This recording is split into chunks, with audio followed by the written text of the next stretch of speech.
Hello everyone and welcome back to another video from Crazy Gamer.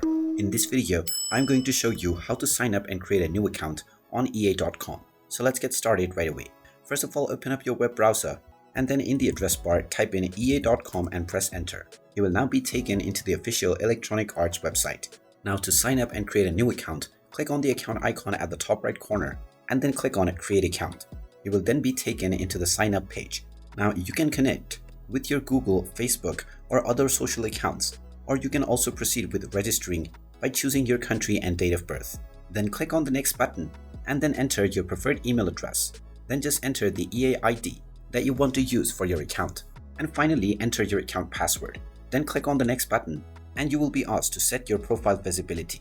Choose your desired option and then select whether you want to be found by other players with your email address.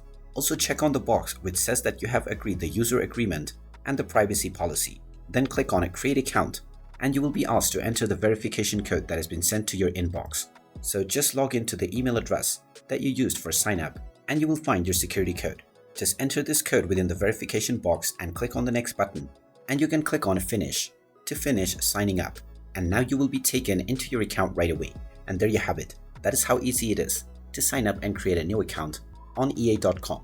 If you find this video helpful, make sure you hit that like button and subscribe to our channel if you haven't done so already. Also ring that notification bell to never miss another update from us. Thank you for watching and I will see you again in the next video.